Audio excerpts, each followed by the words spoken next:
Aku posisinya selalu dalam kondisi yang tidak sadar itu, aku selalu makani beling, aku makani gelas, aku mecahin gelas ke kepalaku. Tiba-tiba katanya itu tuh terjadi kayak ada gempa tuh tapi cuma di dalam rumah. Terus semua salib yang ada di sana itu tuh semuanya itu muter bang. Tiba-tiba si anak itu tuh langsung manjat di dinding kamarnya. Nah, tiba-tiba waktu Romo itu buka kamar anaknya untuk masuk, tiba-tiba dia dihantam sama anak itu sampai dia terlempar keluar lagi dari kamar itu. Dia ngelukain orang juga? Dia ngelukain orang ketika proses eksorsisme itu berlangsung. Nah, kamu nggak mencoba analisa secara psikologi dulu? Sudah. Sudah? Aku sampai bingung. Aku mencatat, sampai aku catat loh bang waktu itu. Mimpi-mimpi yang aku pernah alamin. Ini tuh ada apa? Dan tapi aku nggak pernah bisa dapetin jawabannya bang.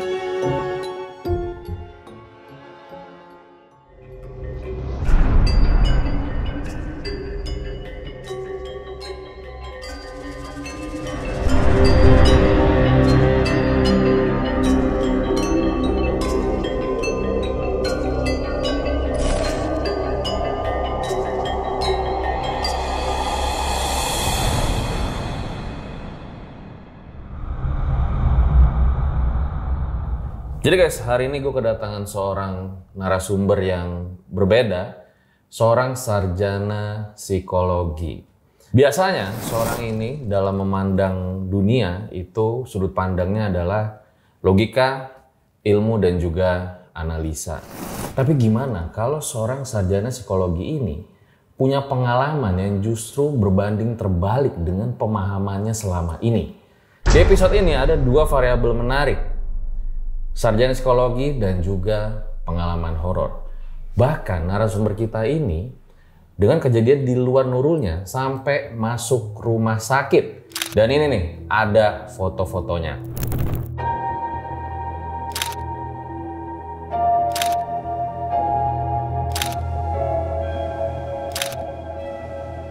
Langsung aja kita sapa. Halo Kak Berta. Halo Bang Fajar. Makasih akhirnya udah mau jadi narsum di RJL ya. Sama-sama Mas Fajar. Nah, dirimu kan sarjana psikologi gitu. Sebelum kejadian ini, itu berarti nggak percaya dengan hal-hal seperti itu ya? Sama sekali nggak percaya Mas. Karena pada dasarnya kenapa aku awalnya pingin masuk psikologi, itu karena memang yang dipakai kan logika ya. Ketika di psikologi itu, ketika ngelihat ada orang ngalamin kesurupan dan lain sebagainya, ya kita kira pasti karena mental, karena histeria, karena berbagai macamnya itu terjadi karena logika ataupun pola pikirnya dia, bukan karena memang ada hal lain yang katanya itu karena setan lah atau nanti karena apalah. Enggak Mas, aku dulu berpikirnya seperti itu. Bahkan skripsinya juga membahas tentang eksorsis katanya. Betul. Kalau skripsiku sendiri itu tuh judulnya Subjective Well-being Pastor Eksorsis di Indonesia. Wow, ini tadi Berta juga bawa skripsinya nih, tebel banget nih guys. Ini dia nih. Ini kopiannya ya, luar biasa ini, berapa halaman guys. Ya nanti kita akan bahas lebih lanjut ya. Jadi pada saat itu sosok apa yang paling horor yang dilihat sama Berta? Jadi mungkin aku ceritain dari awalnya dulu aja kali ya Mas ya. Ketika aku ngerjain skripsi dan kenapa kok aku milih topik eksorsisme. Jadi pertama kali itu dulu ketika lagi ngobrol-ngobrol sama temen, itu kita berpikir kayaknya kita cari topik yang unik bisa kali ya. Terus ketika mereka cari-cari topik, akhirnya karena kebetulan aku juga Katolik Mas, nah akhirnya aku memilih untuk topik eksorsis. Terus tapi aku berpikir lagi, kalau misalnya kita pilih topik eksorsisme, kayaknya udah banyak deh orang-orang yang kayak selalu pasti yang dituju adalah si orang yang pernah mengalami kesurupannya. Kenapa kita nggak coba untuk neliti si orang yang ngelakuin eksorsis ya? Dulu aku akhirnya mikir gitu Bang. Oke, jadi itu awal mulanya ya. Nah, jangan ceritain semua, nanti pasti ceritanya aja.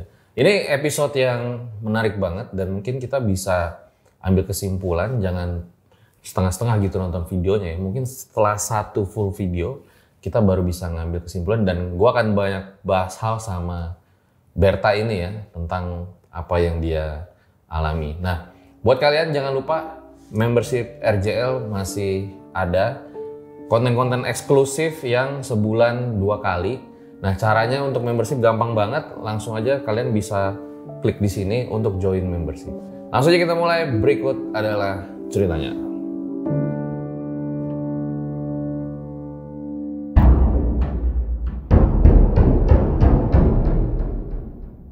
Nah, sebelum dimulai gue juga mau ngucapin makasih Gomawa buat Paralang dan RJL Satset yang udah support film kedua RJL yang tayang di bioskop, film Sihir Pelakor. Banyak banget yang tag IG gua, TikTok gua cuma bisa ngucapin makasih. Semoga kalian makin sukses lah yang terus support RJL. Dan jangan lupa film Sihir Pelakor masih tayang di bioskop. Nah, langsung aja kita mulai episode kali ini. Ya, Berta boleh diceritain awal mula kisahnya tuh kayak gimana ya? Oke Bang, jadi seperti yang aku sampaikan, pada akhirnya aku tuh memilih untuk ngambil topik skripsi yaitu pastor eksorsisme. Di mana subjek utamaku otomatis adalah pastor eksorsis, di mana mereka adalah orang-orang yang memang boleh dan terpilih untuk melakukan eksorsisme di Indonesia. Yang memang terdaftar resmi di Indonesia itu hanya 2 orang. Sisanya itu adalah sebagai pastor yang akan membantu ataupun perbantuan untuk melakukan eksorsisme. Selain itu, tidak ada yang diperbolehkan untuk melakukan eksorsisme di bawah kendali dari Vatikan, seperti itu Bang. Terus akhirnya aku mencari subjek itu sampai ke Kalimantan, Surabaya, dan di Yogyakarta.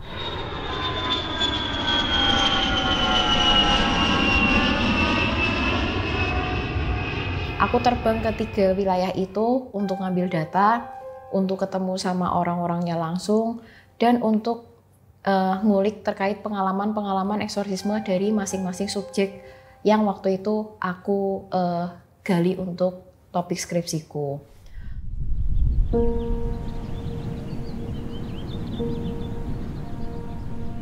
Di subjek pertama, yaitu yang ada di Surabaya, dia itu sebenarnya merupakan ketua tim eksorsistanya Indonesia.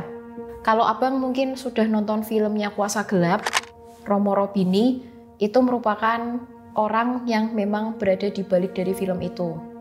Dan kisah yang memang disampaikan sama dia, itu tuh juga disampaikan ke aku dan dulu diceritakan, di mana waktu itu ada satu pengalaman yang paling membekas di dia, di mana waktu itu dia itu melakukan eksorsisme di sekitar wilayah Jawa Timur, dan waktu itu dia itu tuh mendapatkan panggilan ketika si anak perempuan itu sudah mengalami kesurupan selama kurang lebih 1 minggu lamanya. Di situ awalnya anak perempuan itu, kata orang tuanya, itu tuh tinggal cuma sama ibunya Bang. Dia itu mengalami keanehan awalnya.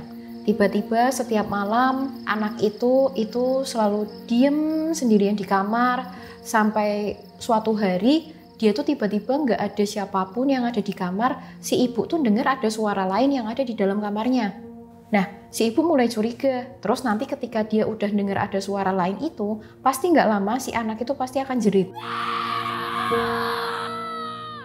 Jeritnya tuh kayak jerit orang ketakutan, kesakitan, yang benar-benar jadi campur aduk gitu loh Bang. Nah, terus sampai akhirnya, si ibunya tuh masih berpikir, apa jangan-jangan anakku mentalnya kena ya, mungkin karena bullying atau karena sesuatu, kita nggak tahu. Nah, akhirnya si orang tuanya atau si ibunya itu ngajak si anaknya itu untuk ke psikiater sama psikolog. Tapi ketika diajak ke sana, ternyata nggak ada apa-apa yang terjadi. Jadi dari pihak psikolog dan juga psikiater nganggapnya itu bukan karena masalah kejiwaan. Terus akhirnya karena memang semakin lambat laun, kok semakin aneh ya tindakan dari si anak. Dari mulai yang awalnya hanya ngobrol sendiri, diem, terus sampai teriak-teriak, kok sampai ngelakuin tindakan-tindakan yang nggak masuk akal. Misal tiba-tiba nanti dia bisa muntah, itu tuh yang dimuntahin tuh kayak nanti kayak hewan kaki 1000, terus nanti dia bisa muntahin kayak kecoa, terus nanti dia bisa muntahin kayak apa yang tahu yang kayak besi-besi yang kayak buat di atas pagar itu lah, yang kayak ada kawat itu kan. Nanti kayak gitu bisa keluar dari mulutnya. Dan itu benar-benar akhirnya si ibunya itu nganggep bahwasanya ini udah nggak wajar ini. Ini adalah sesuatu yang tidak normal. Dia bingung untuk meminta bantuan sama siapa, tapi karena si ibu itu kan memang juga waktu itu beragama Katolik, Bang. Akhirnya dia datang ke salah satu gereja di sana. Akhirnya dari pihak gereja menyampaikan kejadian itu ke Romo Robini. Sampai akhirnya Romo Robini itu ngelihat kasus itu, dan kalau eksorsis tuh mungkin agak berbeda ya Bang, mungkin kalau di agama-agama lain. Jadi dia itu tuh harus untuk diteliti dulu, ditelaah dulu, dan tidak bisa untuk langsung kasus eksorsisme itu tuh dilakukan di hari itu. Harus ada kejelasan secara medis, fisik, mental, itu tuh benar-benar harus benar-benar clear, dan memang itu bukan karena penyakit, itu baru bisa yang nanti akhirnya ditanganin secara eksorsisme. Seperti itu Bang. Singkat cerita, ketika hal itu sudah dilakukan, Romo Robini bawa satu anak buahnya dia yang memang juga Romo, yang sekarang beliau itu tuh lagi belajar eksorsisme juga di Filipina. Dia itu waktu itu datang ke rumahnya si anak tersebut. Nah, ketika di sana yang mengejutkan adalah tiba-tiba tuh kayak seakan-akan si anak itu tuh udah tahu keberadaannya si Romo itu gitu loh Bang. Dia bahkan langsung untuk kayak tiba-tiba katanya itu tuh terjadi kayak ada gempa tuh tapi cuma di dalam rumah. Terus semua salib yang ada di sana itu tuh semuanya tuh muter Bang. Terus habis itu setelah itu tiba-tiba si anak itu tuh langsung manjat di dinding kamarnya. Itu kejadian yang diceritain ke aku Bang.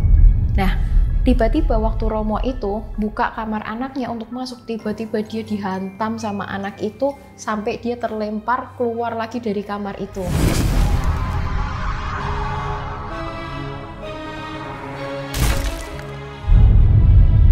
Nah, itu benar-benar pengalaman yang nggak masuk akal yang memang terjadi sama Romo Robini itu, yang bahkan pernah dijadiin di film itu Bang dulu. Terus singkat cerita, si Romo itu berusaha untuk gimana caranya melakukan eksorsisme itu dimulai. Ketika eksorsisme itu dimulai, anak itu kan karena memang dalam posisi yang frontal, akhirnya tangan kakinya kan diikat di bagian dari kasur kan Bang. Nah, untuk supaya memudahkan untuk proses pelepasannya. Tiba-tiba semua yang ikatan itu tuh bisa dilepas, terus anak itu tuh benar-benar aku dikasih tahu sama Romo, itu benar-benar dari kasur itu tuh ngelayang Bang. Ngelayang, terus tiba-tiba dia itu tuh jadi bisa ngerambat di langit-langit kamarnya. Dia bisa berbahasa Ibrani, dia bisa pakai bahasa Latin, dia bisa untuk sampai kayak ngelukain orang itu tuh dengan, padahal dia cuma cewek kecil, tapi dia bisa melakukan hal-hal semacam itu yang kekuatannya itu bukan kekuatan orang normal yang nggak masuk akal gitu loh Bang. Oh, dia bisa bahasa Latin Ibrani? Padahal sebelumnya dia nggak pernah yang namanya belajar bahasa seperti itu. Oke. Itu yang terjadi. Dia ngelukain orang juga? Dia ngelukain orang ketika proses eksorsisme itu berlangsung. Nah, sampai pada akhirnya proses eksorsismenya itu tuh berlangsung selama kurang lebih 6 sampai dengan 7 jam. Di dalam rumah itu, di dalam kamarnya. Banyak banget yang terjadi Bang. Makanya itu kalau misalnya aku waktu itu ditanyain sama Romo, kenapa sih kok eksorsisme itu nggak boleh dilihat sama orang? Kenapa sih kok proses eksorsisme itu tuh harus tertutup? Karena konon katanya iblis tuh sangat amat pintar dan bisa mengelabui manusia. Katanya tuh seperti itu Bang. Dan akhirnya waktu proses eksorsismenya itu pun nggak semudah yang dikira kayak ketika didoain terus keluar. Enggak. Jadi si anak buahnya Romo itu mungkin kan juga waktu itu dia baru pertama kali atau mungkin beberapa kali bantuin Romo Robini untuk melakukan eksorsisme. Mungkin dia punya luka mental yang mungkin dipahami sama si iblis itu, sehingga si iblis itu mengelabui si anak buahnya Romo Robini itu menjadi sosok dari ibunya. Jadi anak itu bisa berubah suaranya menjadi seperti suara dari ibunya asistennya Romo Robini, Bang. Wow. Sampai seperti itu yang terjadi waktu itu. Sampai ketika proses itu bahkan sampai Romo mengatakan apapun yang terjadi jangan sampai kalian itu mendengarkan apa yang disampaikan sama anak ini. Apapun yang terjadi tetap berdoa, tetap fokus. Sampai waktu itu aku disampaikan bahwasanya si ibu tuh sampai nangis karena takut kalau misalnya sampai anaknya tuh sampai nanti kenapa-kenapa, terluka atau mungkin maaf meninggal karena eksorsis. Dia sampai waktu itu si iblis yang merasuki badan dari anaknya itu sampai bilang tiba-tiba menjadi anaknya kembali pakai bahasa anak kecil gitu loh, Bang. Seakan-akan si anak itu tuh kembali ke usia ketika mungkin 6 tahun, 7 tahun. Mama tolong, sampai seperti itu. Tolong aku, Mah. Aku nggak mau diginiin, ini mereka tuh semua orang jahat. Nah, itu seperti bahasa ketika anaknya itu tuh masih kecil. Nah, ketika si ibu itu mau nolong, ya si Romonya otomatis nggak ngebolehin kan. Tetap berdoa, tetap berserah, lakukan apapun yang sekarang ini kita lakuin sampai dengan selesai. Dan akhirnya ritual itu tuh selesai dalam waktu kurang lebih 7 jam seperti tadi yang aku sampaikan itu, Bang. Terus dengan pergulatan yang cukup panjang, akhirnya iblis itu bisa keluar dan itu rumah itu tuh katanya di bagian kamar itu tuh kaca-kaca jendela yang ada di situ ketika proses iblis itu keluar semuanya pecah itu. Terus akhirnya kalau eksorsisme itu tuh harus ditinjau kan, Bang. Jadi nggak bisa ketika sudah selesai itu terus nanti clear. Nah itu akhirnya dia ditinjau selama 1 minggu, ternyata sudah ada progres dan juga membaik. Akhirnya anak itu tuh udah dinyatakan sembuh. Ceritanya gitu, Bang. Itu dari subjek yang pertama. Kalau dari yang subjek kedua itu ada di Kalimantan.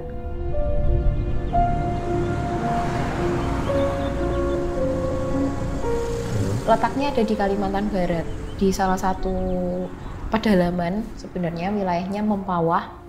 Itu ada Romo eksorsisme juga, yang mana namanya tuh Romo Anton. Dia bercerita terkait kisahnya yang jujur kalau menurutku ini lebih ke sedihnya sih, Bang, kalau cerita terkait Romo Anton ini. Karena subjeknya ini itu tuh dulu dia itu biasa nontonin kalau ketika Imlek di Kalimantan Barat sana, di Singkawang, itu tuh ada kayak kalau di Jawa tuh mungkin debus, Bang.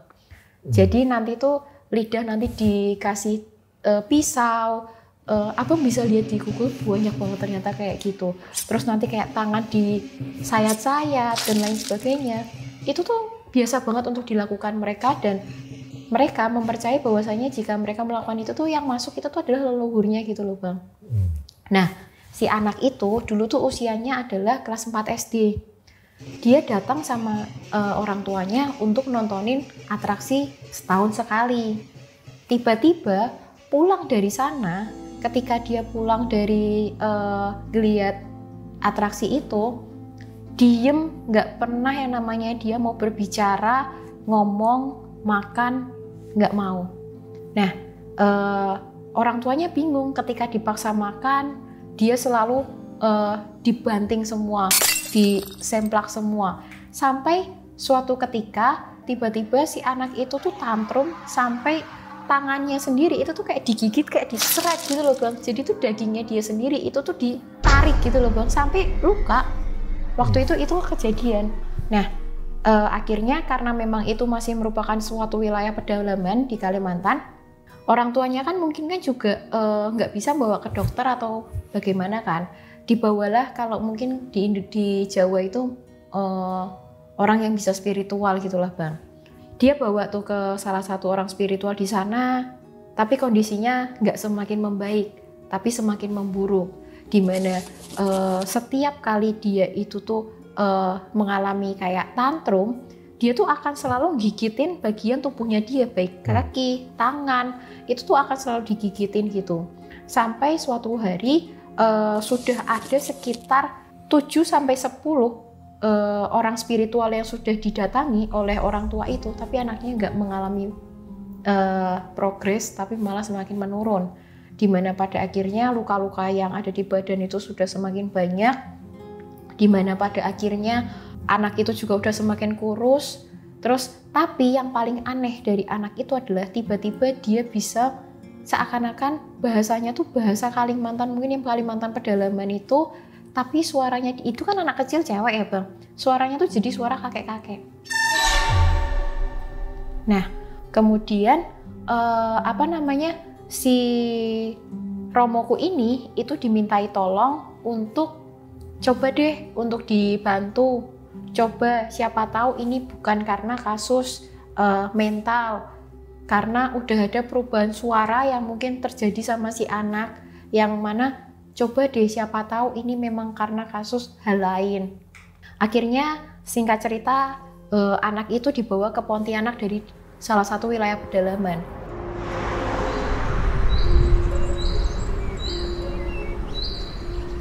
Kurang lebih waktu yang harus ditempuh untuk perjalanan darat itu tuh selama kurang lebih 6 sampai dengan 7 jam, Bang. Sampailah mereka ke Pontianak. Di sana anak itu berusaha untuk dilakukan eksorsisme. Ketika baru diciprati menggunakan air suci, tiba-tiba suara yang keluar dari anak itu tuh bukan suara anak kecil lagi, Bang. Tapi suara kayak kakek-kakek yang kakek-kakek dewasa yang benar-benar menggunakan bahasa Kalimantan sana gitu loh, Bang. Intinya, menurut Romoku, dia bilang katanya satu keluarganya ini tuh sudah melakukan perjanjian. Dan ini tuh sudah saatnya anak ini tuh aku ambil, anak ini aku bawa. Katanya tuh seperti itu, Bang. Nah, terus sampai akhirnya bernegosiasilah mereka. Aku nggak tahu bagaimana ya dengan bahasa mereka, sampai akhirnya itu tuh si anak ketika di hari itu selama kurang lebih, kalau Romo Anton ini itu selama 4 jam, anak itu katanya sudah mulai mengalami progres yang baik. Dia sudah mau minum, dia sudah mau makan, dia sudah mau diajak bicara, dan lain sebagainya. Tapi aku nggak tahu apa yang terjadi sama orang tuanya. Mungkin dikasih tahu tetangga atau mungkin saudara, ini loh ada orang yang bisa spiritual yang hebat. Tiba-tiba pulang dari situ, seminggu kemudian anaknya itu dibawa ke orang itu, Bang. Tiba-tiba Romoku dapat telepon, anaknya meninggal di rumah orang spiritual itu. Dan itu menjadi salah satu pengalaman yang nggak bisa dilupain sama Romoku yang ada di Kalimantan, karena dia merasa bersalah. Harusnya anak itu tuh nyawanya masih tertolong, tapi karena orang tuanya mungkin lebih memilih jalur spiritual, akhirnya menyebabkan anak itu sekarang udah nggak ada. Ya mungkin orang yang versi lokalnya kali ya. Betul. Versi lokal yang ada di sana gitu, Bang. Meninggalnya nggak tahu kenapa? Nggak tahu, karena cuma di waktu itu dikasih tahu gitu doang. Nah, jadi setelah Berta meneliti tentang pengalaman-pengalaman eksorsis, baru tuh kejadian horor Berta alamin sendiri. Betul.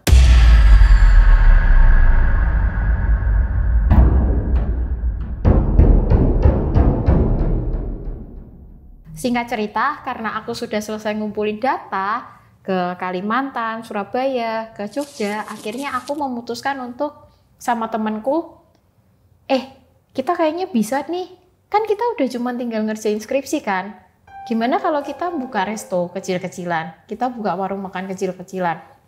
Temanku setuju, Bang. Nah, akhirnya kita sama-sama ngumpulin modal waktu itu, akhirnya kita buka sebuah restoran kecil untuk cari tempat dulu. Akhirnya yang awalnya aku kos, temanku juga kos, akhirnya kita memutuskan untuk cari kontrakan. Jadi dia itu tuh masuk ke dalam sebuah gang, terus tuh di situ tuh di sini ada kos-kosan, di sini ada rumah kontrakan, dan di sini tuh rumah bapak ibu kontrakannya, Bang, samping-sampingan persis sama aku.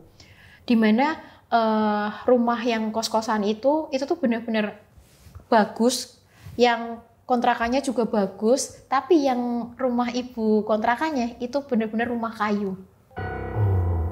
Berarti dirimu lagi skripsi ada rencana untuk bikin itu juga ya, usaha ya? Awalnya tuh gitu. Luar biasa ini. Kadang kan biasanya orang udah skripsi dulu lah, puyeng nih gitu. Nah, pikirnya tuh untuk keluar dari kepuyengan itu loh, Bang. Oh gitu, malah nambah puyeng lagi. Malah nambah masalah lagi, Bang, ceritanya. Okay. Nah, terus akhirnya kita nemuin kontrakan di salah satu gang itu. Nah, akhirnya waktu kita negosiasi harganya tuh juga nggak masuk akal, Bang. Sekarang mana ada harga kontrakan satu rumah 1 tahun itu cuman 10 juta. Satu rumah loh, Bang. Itu rumahnya tuh ada 4 kamar tidur, 1 kamar mandi sama 1 dapur dengan halaman yang segitu luasnya. Nah, habis itu ceritanya waktu aku lagi beberes, lagi mau buka untuk ngusahain resto itu, tiba-tiba aku diinformasiin sama tetangga. Jadi kita lagi makan soto gitu kan, Bang, ada soto gitu di sampingnya. Tiba-tiba ada ibu-ibu tuh yang datang ke kita cuma bilang gini tok. Loh, Nok, kok kamu milih kontrak di situ? Kenapa nggak pilih yang di kontrakan lain? Orang kontrakan situ tuh pasti gondol nyowo. Kaget dong, Bang. Gondol nyawa tuh? Gondol nyawa tuh kayak selalu membawa nyawa gitu loh untuk orang yang tinggal di situ. Terus aku kayak, maksudnya Bu, kenapa ya? Lawang itu kan 02 tahun kan karena sebelumnya ada anaknya itu kan meninggal yang kontrak di situ. Nah, terus aku langsung, ya namanya orang meninggal gak ada yang tahu kan. Awalnya aku ngiranya gitu, Bang. Ya mungkin sakit namanya anak kecil atau mungkin kecelakaan atau apa, kan kita nggak tahu kan. Terus akhirnya ibunya itu tuh cuman ngomong, hati-hati weh ya Nok. Dia cuman berpesan sama aku kayak gitu, Bang. Terus ya aku sama temanku masih berpikirnya, alah apaan sih kok percaya banget sama kayak gitu. Nah, sampai akhirnya kita tuh kontrak di sana itu tuh sudah 1 tahun. Nggak ada kejadian-kejadian aneh yang memang terjadi gitu loh, Bang, awalnya itu menjelang 1 tahun. Nah, terus habis itu singkat cerita yang malah mengalami hal aneh itu tuh bukan aku, tapi temenku yang partner sama aku. Dia itu kan tinggalnya bareng sama aku, Bang. Dia itu tuh tiba-tiba dengerin kayak ada suara cewek yang mandi di kamar mandi belakang. Itu kan bener-bener masih bentuknya kan yang nanti bak mandinya tuh keramik gitu loh, Bang. Nah, jadi tuh kalau misalnya kayak ada gayung diletakkan kan ada suaranya kadeng gitu. Dia kira aku. Tapi begitu aku di kamar, dia juga bingung itu siapa. Terus nanti ada kayak suara orang masuk kamar mandi, pintu ditutup, pintunya kan masih plastik kan. Pintu ditutup, terus udah bener-bener kayak ada orang biur gitu. Terus nanti tiba-tiba ada. Jadi kalau misalnya resto tutup, itu kan biasanya kan awan juga kadang kalau karyawannya belum pulang, nanti kan mereka kan nyuciin dulu, Bang. Tapi kan kadang kan ada yang sampai malam kan, Bang, otomatis dulu aku punya 1 karyawan, itu kan otomatis sudah balik dulu. Otomatis yang piring-piring sisa yang terakhir itu kan nggak dicuciin dulu kan. Nah, itu sering banget terjadi di mana waktu itu ketika piring-piring itu belum dicuci dan ada di wastafel. Wastafelnya tuh modelnya yang masih wastafel lama, Bang. Jadi modelnya kayak pakai keramik gitu, terus dia turun ke bawah gitu loh, Bang. Nah, terus habis itu jadinya ketika si wastafel itu ada piring di bawah, itu kan nggak mungkin bisa naik. Beda sama wastafel sekarang yang kayak besi gitu kan. Ketika kita udah naruhin di wastafel, tiba-tiba itu tuh nanti pasti setiap malam ketika ada piring kotor ataupun gelas kotor di situ pasti pecah. Jadi gelasnya itu tuh selalu pecah, nggak tahu kenapa, nggak tahu karena apa. Kalaupun misal kesenggol atau mungkin ada kucing atau ada tikus, gimana caranya wastafel yang setinggi itu bisa berpindah dari bawah ke atas dan terlempar.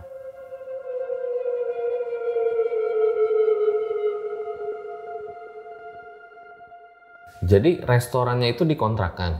Betul, Bang. Jadi aku ngontrak rumah itu tuh memang tujuannya aku bisa buka restoran di situ. Oh, nah tinggalnya di kontrakan itu? Betul. Di atasnya gitu? Di satu rumah itu. Oh. Jadi tengahnya itu kan modelnya ini kamar. Nah ini kan kosong nih. Nah ini yang aku jadiin restoran sampai dengan ke bagian depan. Gitu Bang. Oh. Nah berarti ini skripsi juga masih terus jalan ya? Masih sambil aku nyusun skripsi, sambil aku buka resto itu ceritanya. Iya. Masalahnya skripsinya tebel sih ya, jadi lama mungkin. Oke, lanjut lagi kali. Oke, terus singkat cerita, waktu aku sambil ngerjain skripsi itu, waktu itu hal pertama yang terjadi adalah tiba-tiba di setiap malam Jumat Kliwon dan malam Jumat Pon, itu selalu ada bau bunga yang mana itu tuh selalu kita berdua cium Bang. Aku nggak tahu kenapa, tapi sampai kita tuh awalnya tuh nggak ngeh itu tuh tanggal hari apa, terus mungkin Jumat apa atau malam Jumat apa. Tapi karena hal itu sering terjadi, akhirnya tuh aku sama temanku tuh iseng buat nyari ini Jumat apa sih. Akhirnya setiap kejadian itu terjadi itu pasti selalu di malam Jumat Pon dan juga Jumat Kliwon Bang. Kita tuh penasaran Bang, baunya bunganya itu tuh cuman selalu bau melati sama sedap malam. Nggak pernah ada bau bunga selain itu. Akhirnya kita berpikir gini, oh mungkin kan di depan ada taman, kita tuh masih berusaha untuk mengedepankan logika Bang. Kita nggak mau yang namanya segala sesuatu yang terjadi itu tuh nanti kita kiranya karena astral dan lain sebagainya, nggak mau. Mungkin ada yang, mungkin anak kos beli bunga mungkin, karena kan kita nggak tinggal sendirian. Terus oh mungkin melati depan, mungkin barusan ibu kontrakan nanam melati, kita masih berpikir gitu. Sampai pada akhirnya suatu hari temanku yang pertama kali ngalamin kejadian gak masuk akal. Temanku kan posisi tidur Bang, di kamar sebelahku sini kan. Di sini kamarku. Dia tuh tiba-tiba posisi tidur, dia tuh teriak-teriak Bang. Tapi tuh teriak-teriak dia cuma bisa kayak gitu doang. Bahkan untuk ngomong pun tuh dia udah gak bisa. Ketika itu tuh dia sampai doa-doa, akhirnya tuh dia tuh begitu sadar, dia cuma langsung buka kamar, dia nggak mau lagi tidur di kamar itu, malam itu. Aku tanya, kamu kenapa? Terus aku ngelihat ada cewek, itu tuh dia tuh kayak bener-bener posisinya mau nyekek aku kayak gini, atasnya tuh dia pakai kayak kebaya, warnanya kayak hijau, ada kayak emas-emasnya, ada hitamnya, bawahnya tapi ular. Dia bilang kayak gitu, jadi yang jalan tuh bukan kaki tapi kayak sisi ular yang lagi jalan buat ngejar ke arahku mau nyekek aku. Nah terus habis itu aku bilang tuh kamu paling kecapean. Aku masih bisa gituin dia Bang. Tenan, aku nggak bohong, aku nggak pernah, aku kecapean, aku tahu itu mimpi, aku tahu mana yang aku ketindihan. Dia bilang gitu. Akhirnya malam itu dia tidur sama aku kan Bang. Ya wes, mungkin masih takut. Terus akhirnya di malam-malam selanjutnya itu masih nggak ada kejadian lain selain seperti biasa. Sampai kita tuh udah membiasakan itu kayak sebuah kejadian kayak habit gitu loh Bang. Ada suara air kamar mandi lah. Kita masih positive thinking, mungkin itu ibu kontrakan lagi mandi, kan sebelahan kita. Terus nanti ada kayak gelas pecah, kita selalu mikirnya paling kucing atau tikus. Mungkin dia mau gigit-gigitin atau mau apa, kan kita mikirnya masih gitu. Oke. Tapi semakin lambat laun, kok semakin gak masuk akal ya yang terjadi ya. Sampai setelah 1 minggu setelah kejadian temanku itu, aku nemuin sama temanku itu tuh ada dupa 7 tertancap di bagian depan kamarku Bang. Aku gak tahu siapa yang hidupin dupa, aku gak tahu dupanya yang dupa panjang tuh loh Bang, dupa yang hiu itu. Ada di situ, jadi tuh bagian depan kamarku tuh kayak ada taman kecil gitu Bang, kayak tanah gitu. Lah, ada di situ, ada 7 batang. Aku kaget dong. Awalnya itu, yang ngeh itu tuh adalah temanku. Akhirnya ketika keluar, kita tuh masih mikirnya, alah, paling pesaing bisnis. Ngapain sih, Nek, misalnya kamu buat kayak gituan, itu tuh nggak akan mungkin bisa yang namanya nanti tuh ngefek lah. Orang kita juga punya Tuhan, ngapain juga mau pakai ginian. Kita masih berpikirnya kayak gitu Bang.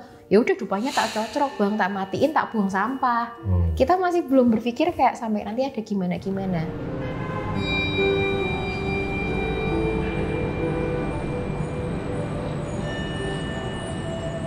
Sampai suatu ketika partnerku itu keterima beasiswa S2 di Taiwan. Ya udah mau nggak mau aku yang harus melanjutkan sendiri usahaku katsu itu tetap di Tembalang itu. Sampai pada akhirnya karena aku tinggal sendiri, aku nyuruh karyawanku yang cewek untuk move dari kos-kosan untuk tinggal sama aku aja. Kamu kan nggak usah bayar kos, yang penting ya udah kerjanya kan tetap sama aku. Di situ Bang, kejadian-kejadian yang nggak masuk akal baru dimulai setelah temanku keluar dari Indonesia. Tiba-tiba malam-malam selanjutnya itu sering banget aku nemuin ada dupa di bagian taman. Dan selalu jumlah dupanya itu tuh pasti 7. Nggak pernah kurang, nggak pernah lebih. Dan dupanya itu tuh wanginya selalu wangi yang sama. Dupanya tuh selalu, aku nggak tahu itu dupa apa ya Bang, tapi tuh ujungnya kayak merah gitu loh Bang. Ujungnya merah, terus wanginya tuh wangi banget gitu. Nggak pernah yang namanya dupa itu tuh kayak berubah. Dan selalu posisinya ada di bagian kanan dari taman gitu loh. Setelah itu terjadi, tiba-tiba mendekati hari ulang tahunku tuh Bang. Itu juga sama. Tepat di hari ulang tahunku, itu ada dupa juga yang tertancap di bagian depan. Tapi masih nggak ada kejadian yang terjadi lainnya. Terus sampai pada akhirnya, 1 minggu setelah kejadian ulang tahunku, semuanya terjadi.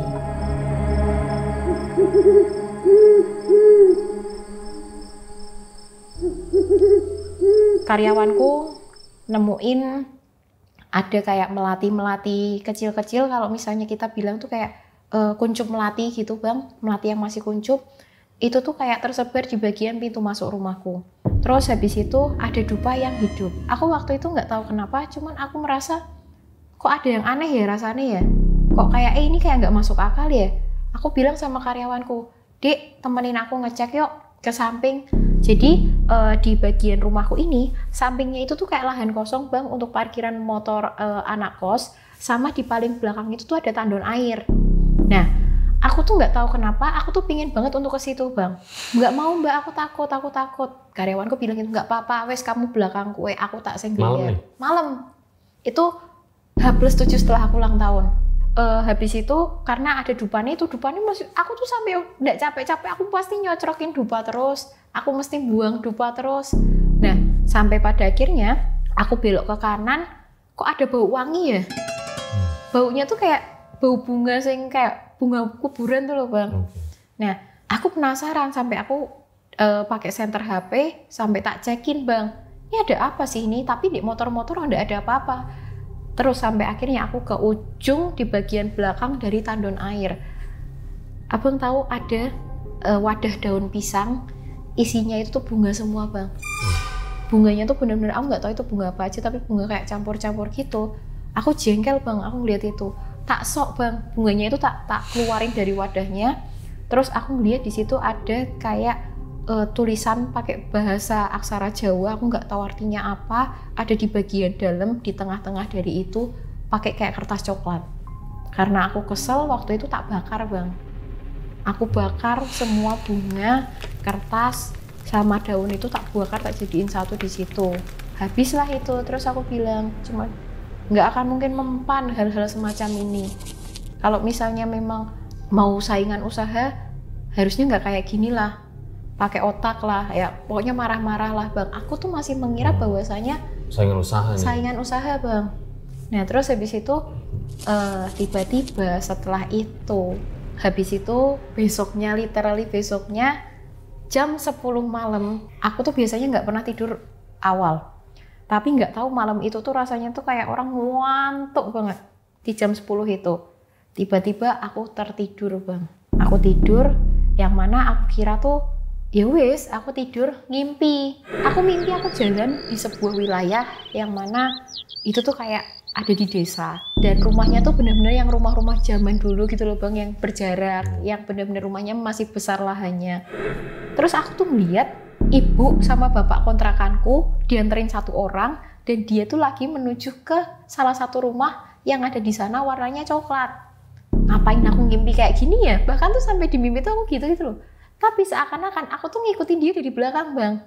Aku ngikutin dia dari belakang, Terus sampai akhirnya dia tuh masuk ke rumah itu, terus dia tuh kayak ngasih kayak ada kayak sesajian tuh kayak bunga, terus kayak ada ayam ingkung Bang, terus kayak ada uang itu tuh yang nganu pakai amplop coklat, ditaruhin diginiin gitu. Aku bingung, ini apaan sih? Maksud aku ngimpi kayak gini? Ternyata Bang, di mana aku ngerasain mimpi itu, badanku itu ternyata lagi kesurupan. Aku posisinya selalu dalam kondisi yang tidak sadar itu, aku selalu makani beling, aku makani gelas, aku mecahin gelas ke kepalaku, terus aku sampai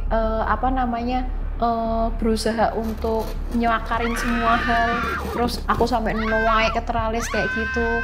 Semua hal aku lakuin tanpa aku sadar dan aku tahu ternyata aku ngelakuin itu di tidurku. Dan hal itu selalu terjadi setiap malam setelah aku ngebakar itu sampai dengan 3 bulan berturut-turut. Ketahuannya pas? Aku juga akhirnya baru sadarnya tuh sekarang gitu loh Bang. Dulu ketika hal-hal itu terjadi, bapak kontrakan tuh yang selalu ada buat nolong aku. Jadi setiap aku kayak gitu, teriak-teriak dalam kondisi seperti itu, aku dalam posisi nggak sadar. Tapi nanti kan pasti kan karyawanku yang akhirnya kan kayak keluar minta tolong kan, dan pasti yang keluar itu tahu. Kan yang selalu keluar itu adalah bapak kontrakan, dan aku nggak tahu gimana, pasti yang selalu nolong itu tuh adalah bapak kontrakanku itu Bang. Dan setiap kali dia selalu bilang sama aku, jangan sampai orang tuamu tahu nanti daripada kepikiran. Aku masih berlogikanya iya juga sih, kasihan kalau misalnya sampai mama papaku tahu, nanti malah kepikiran dan lain sebagainya. Udahlah disimpan aja. Tapi memang semenjak kejadian itu kan jadi hubunganku, komunikasiku jadi merenggang kan Bang, karena aku aja nggak tahu apa yang terjadi. Setiap malam selalu seperti itu. Setiap malam Bang, dari jam 10 sampai jam 3 pagi, aku selalu ngalamin itu. Dan ketika aku buka jam, ketika aku sadar, itu pasti posisinya entah aku di kamar mandi lah, entah aku di dapur lah, entah aku di halaman rumah Bang. Itu pernah terjadi. Entah aku tiba-tiba ada di halaman kebun deketnya rumahnya bapak kontrakan, itu juga pernah. Aku nggak tahu kenapa aku bisa sampai sana. Bahkan aku sendiri nggak sadar, karena yang aku alamin ya aku cuman lagi tidur, aku mimpi, aku lagi jalan. Nah, terus sampai pada akhirnya aku itu berusaha untuk cari tahu ini kenapa sih kok aku kayak gini. Tapi yang aneh adalah mimpi yang aku alamin waktu itu tuh bener-bener mimpi yang kayak puzzle. Jadi mimpi yang berjalan. Di awal ketika aku mimpi si bapak sama ibu kontrakan itu datang ke rumah, terus habis itu tiba-tiba aku tuh kayak ngimpi aku lagi jalan sendirian di pinggir laut. Terus kemudian aku mimpi aku kayak jalan di tengah hutan, terus tiba-tiba hutannya itu tuh kayak gelap banget. Tiba-tiba aku ngeliat kayak ada 2 cewek, terus ada 2 cowok di belakangnya, itu tapi semuanya bawahnya ular. Hal-hal itu tuh jadi kayak mimpi yang puzzle yang setiap malam tuh akan beda-beda gitu loh Bang. Tapi tuh seakan-akan itu tuh kayak runtutan. Tapi aku juga masih waktu itu nggak ngeh apa sih ini. Cuman ketika hal itu terjadi terus-menerus, itu tuh aku akhirnya curiga, ini ada apa ya? Masa sih aku kesurupan? Pada awalnya tuh aku tuh masih berpikir gitu. Sampai di saat aku bangun, mesti kondisi badanku udah memar, badanku udah luka, tanganku udah penuh sama nggak tahu bekas gelas atau apa, udah habis gini Bang. Terus kayak mungkin habis nyakar atau apa, terus mungkin kayak habis megang pisau. Bahkan karyawanku pernah ada yang mau tak tusuk loh Bang, dia cerita. Aku tuh kemarin tuh takut Mbak, karena kamu tuh udah bawa pisau tuh, kan pisaunya mau tak ambil, malah kamu mau nusuk ke aku. Katanya dia bilang sampai kayak gitu. Terus sampai aku kayak, ini apaan ya, kok nggak masuk akal ya.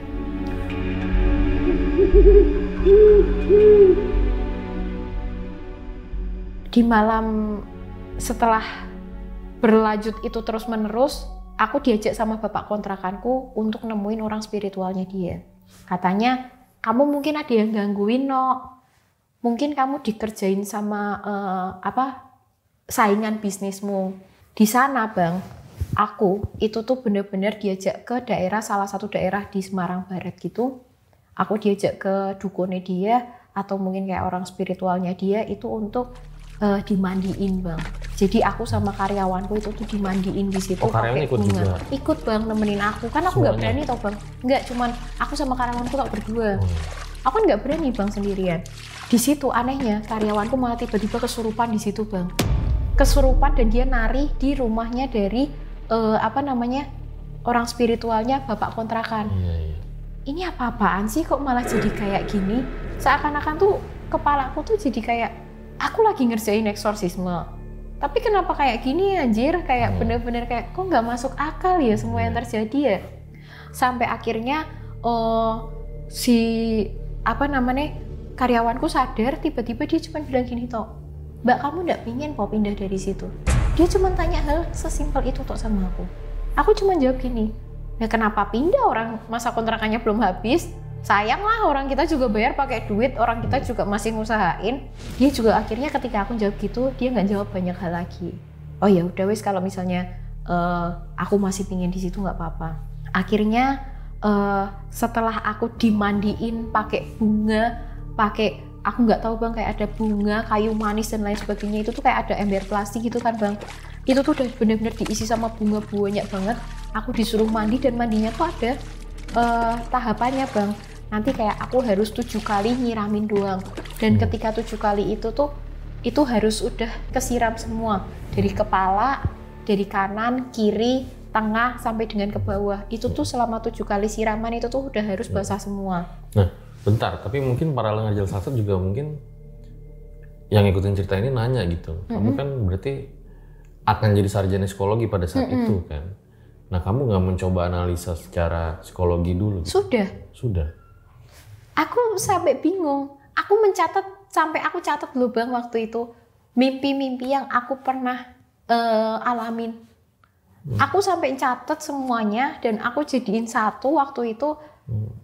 Ini tuh ada apa? Tapi aku nggak pernah bisa dapetin jawabannya Bang. Aku nggak pernah bisa dapetin jawaban di mana, oke, kalau misalnya aku kesurupan, mungkin aku ngalamin histeria, mungkin aku kecapean, mungkin aku terlalu mikirin skripsiku. Ternyata aku juga punya psikolog Bang. Aku juga punya psikolog di kampusku itu. Ketika aku ceritain ke dia terkait hal itu, dia cuman bilang, coba deh kamu cari, kalau misalnya kayak di Katolik kan, coba deh cari Romo. Oh, malah disaranin ke sana. Malah dia selalu bilang seperti itu waktu itu. Kenapa Pak, kok aku harus cari Romo? Mungkin aku capek doang Pak, mungkin aku cuma pengen cerita. Aku bahkan sampai waktu itu bilang gitu. Masih berfokus pada skripsiku juga kan Bang. Akhirnya, alah pengalaman Romo-Romo yang kayak gini aja udah banyak.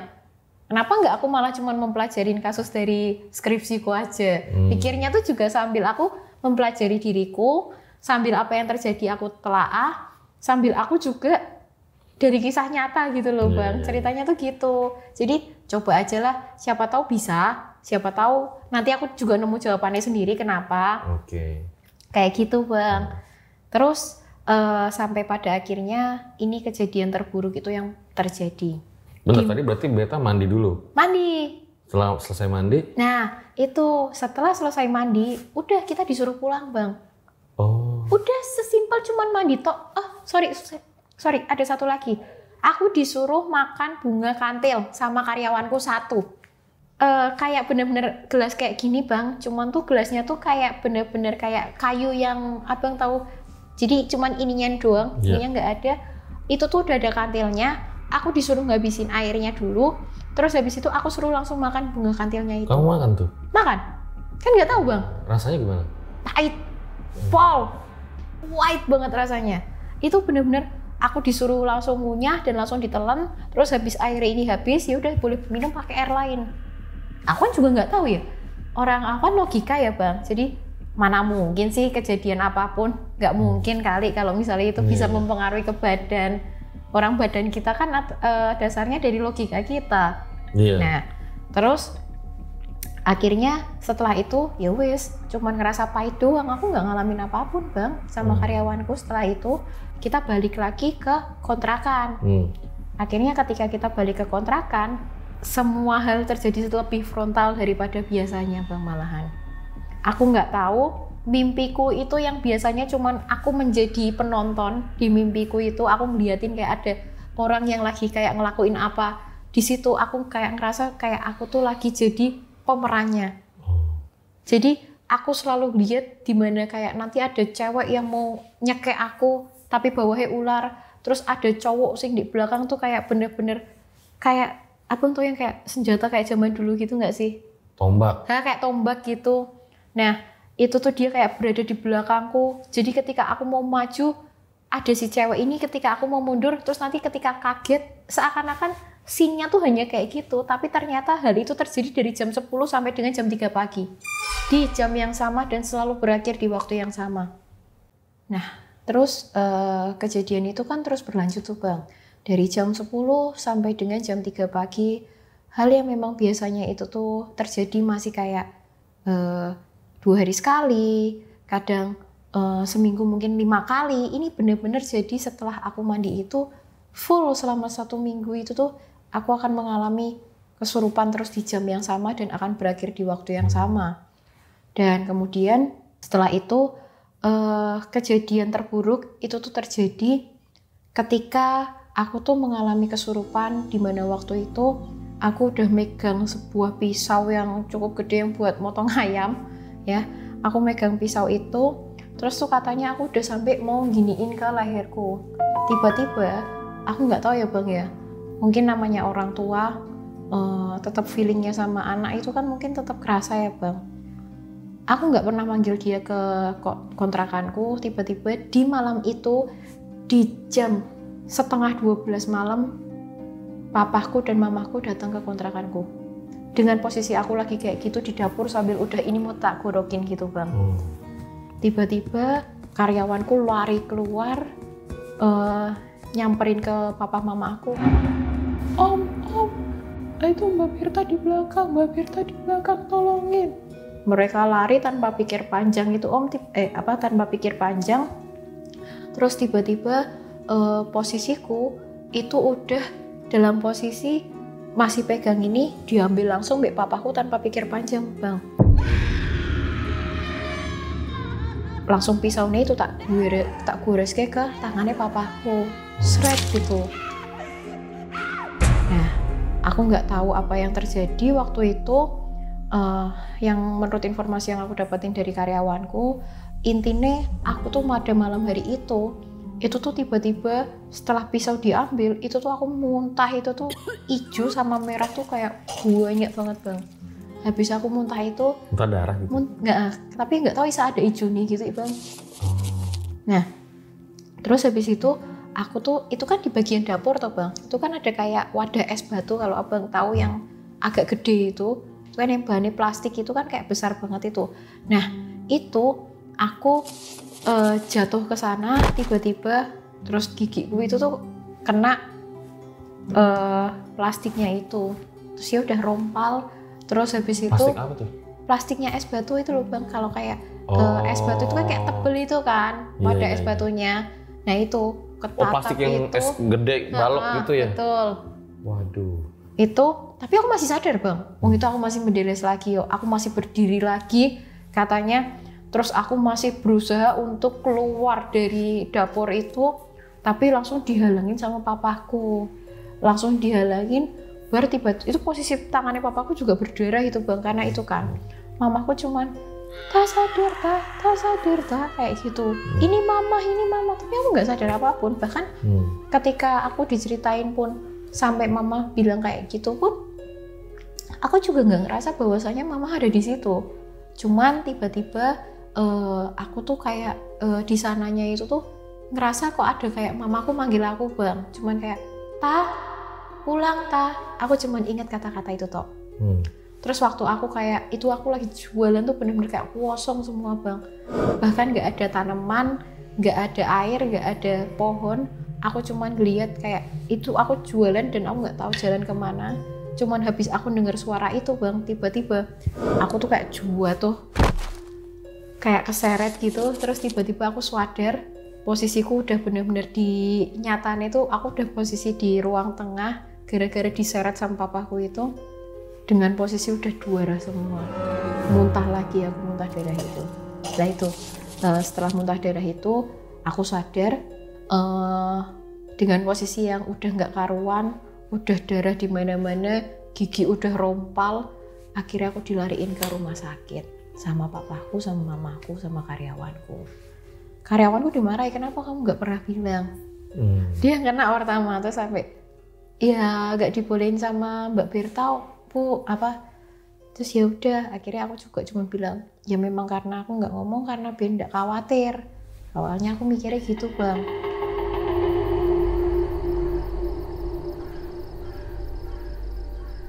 Terus sampai akhirnya karena papaku tahu ini ada yang nggak beres, papaku kan punya kayak mungkin ya orang spiritualnya gitulah, Bang. Suatu hari aku dibawalah ke sana, Bang. Aku selalu mikir gitu, alah wes lah ngapain sih kayak gini-gini lagi. Kayak aku tuh udah kayak capek banget gitu loh. Aku cuman pengen hidup normal, aku cuman pengen tidur normal, aku cuman pengen di tidurku tuh aku tuh nggak ganggu orang lain. Sampai setelah kejadian itu, aku tuh mau tidur tuh sampai takut loh, Bang. Karena takut ketika aku tidur akan ada yang masuk atau apa yang mana akan ngelukain diriku ataupun bahkan ngelukain orang lain gitu loh. Nah, terus setelah kedatangannya papaku itu, singkat cerita, ibu dan bapak kontrakanku nggak pernah lagi datang ke rumah. Nggak pernah lagi untuk berusaha nolongin atau apa. Biasanya, Bang, seminggu itu tuh 3-4 kali ibu kontrakan tuh selalu masakin dan ngirimin makanan ke kita. Tapi setelah papaku itu tuh datang ke rumah, dia sama sekali nggak pernah ngeluarin batang hidungnya sama sekali. Nah, yang menjadi pasal yang tadi aku sempat sampaikan ke abang itu, yang setiap mimpiku itu, aku cuma bertanya-tanya gini doang. Kenapa tokoh yang ada di mimpiku selalu bapak dan ibu kontrakan ya? Aku cuma berpikir gitu doang. Terus sampai akhirnya aku waktu itu dibawalah sama papaku itu tuh ke orang spiritualnya, dan di sana kita ketemu cuma diginiin sama orang spiritualnya. Sudah dari kapan kayak gini? Aku jawab, ya sekitar 3 bulan yang lalu. Kenapa nggak bilang sama papamu kalau misalnya ini udah lama? Terus habis itu tiba-tiba orang pinternya cuma gini toh, ki nyawane wes diincar. Ngomong gitu toh sama papaku. Aku bingung toh, nyawa wes diincar maksudnya kenapa kok nyawa diincar. Terus aku cuma diginiin toh sama orang spiritualnya papaku. Sekarang kamu coba tidur. Nanti apa yang kamu lihat disampaikan saja. Kalau misalnya kamu melihat atau mendengar 1 atau 2 nama, kamu langsung bilang ya. Terus akhirnya tiba-tiba aku dibuat tidur, Bang, cuma diginiin toh, Bu. Kalau misalnya aku mungkin itu kayak hipno kali ya, menurutku. Aku masih berpikir, oh mungkin itu di kayak hipnoterapi. Aku tidur, Bang. Di situ aku ketemu sama 2 cewek, cantik banget, Bang. Orangnya sanggulan, pakai kayak kemben, tapi sama kakinya nggak ada, kakinya cuman ular. Dua-duanya itu tuh kayak ngadep ke aku, dan dia cuman bilang 2 nama, Laras sama Lanjar. Dek, habis aku dengerin nama itu, Bang, terus aku cuman langsung kayak seakan-akan tuh kayak ketarik, terus aku posisi swadar itu tuh aku tuh kayak muntah, itu tuh isinya air laut, Bang. Serius, itu saksinya papaku sendiri. Muntah itu tuh air laut, bener-bener puasin semua, padahal aku juga nggak tahu apa yang terjadi, tiba-tiba muntah itu tuh air laut semua. Terus sampai akhirnya ketika aku udah sadar itu, tiba-tiba si orang pintarnya cuma bilang gini toh, Kak Isa ini nyawane, kayak katanya itu nyawane udah dikunci apa gimana gitu loh. Aku tuh kan nggak mudeng ya, Bang. Terus akhirnya singkat cerita aku disuruh mandi lagi, tapi dengan cara yang berbeda, dengan orang spiritual yang berbeda, karena itu orang spiritualnya papa aku tuh, Bang. Itu di pantai selatan. Akhirnya aku dibawa ke pantai selatan pada waktu itu.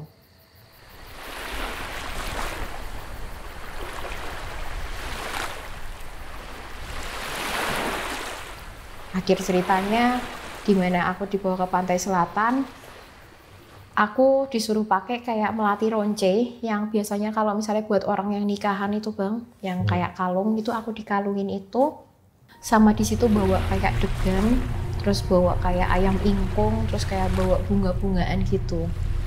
Nah setiap kali aku ngeliat adanya bulan, jadi tuh kayak seakan-akan tuh bulan sama awannya tuh kayak jalan itu kayak cepet banget itu loh bang. Setiap kali kayak aku ngeliat bulan itu ada, aku tuh akan ngerasa nggak apa-apa bang. Jadi kan dia kan lagi nyusun gitu kan, lagi nyusun sing mau kayak dilarung ke laut gitu loh. Tiba-tiba tapi ketika bulan itu ketutup sama awan, rasanya tuh sini kok kayak orang kecekek tuh loh bang.